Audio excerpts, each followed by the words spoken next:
মধ্যরাতে হঠাৎ চোখ খুলে গেলে আল্লাহ তাআলার দুইটি নাম পড়ুন, তারপরে ফলাফল দেখবেন আপনি নিজে অবাক হয়ে যাবেন।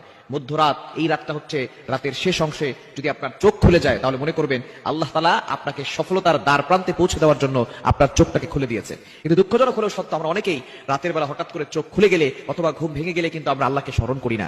এই সময়টা হচ্ছে সবচেয়ে গুরুত্বপূর্ণ সময়। বুখারী শরীফের বর্ণনা, নবীজি সাল্লাল্লাহু আলাইহি ওয়াসাল্লাম জানিয়ে দিয়েছেন, নবীজি সাল্লাল্লাহু আলাইহি ওয়াসাল্লাম বলেন, রাতের শেষ অংশে, মধ্যরাতের পরেই রাতের শেষ অংশে যখন রাত একেবারে গভীর হয়ে যায়, এই সময়টা আল্লাহ তাআলা প্রথম আসমানে চলে আসেন এবং আল্লাহ তাআলা বান্দাদেরকে ডাকতে থাকেন, কার কি লাগবে আমি আল্লাহর কাছে চাও।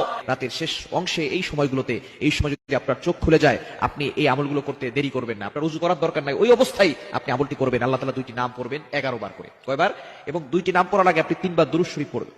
দুরুদের ভিতরে সর্বশ্রেষ্ঠ দুরুদ হচ্ছে দুরুদ ইব্রাহিম। এই দুরুদটি বেশি বেশি পড়ার চেষ্টা করবেন। আল্লাহুম্মা সাল্লি আলা মুহাম্মাদ ওয়া আলা আলি মুহাম্মাদ কামা সাল্লাইতা আলা ইব্রাহিম ওয়া আলা আলি ইব্রাহিম ইন্নাকা হামিদুম মাজিদ। আল্লাহুম্মা বারিক আলা মুহাম্মাদ ওয়া আলা আলি মুহাম্মাদ কামা বারাকতা আলা ইব্রাহিম ওয়া আলা আলি ইব্রাহিম ইন্নাকা হামিদুম মাজিদ। এটা আপনি 3 বার করবেন। আর যদি এটা একটু বেশি কষ্ট হয়ে যায় তাহলে সাল্লাল্লাহু আলাইহি ওয়াসাল্লাম, সাল্লাল্লাহু আলাইহি ওয়াসাল্লাম, সাল্লাল্লাহু আলাইহি ওয়াসাল্লাম, এটা 3 বার পড়বেন। এরপর আল্লাহ তাআলার দুইটি গুণবাচক নাম পড়বেন।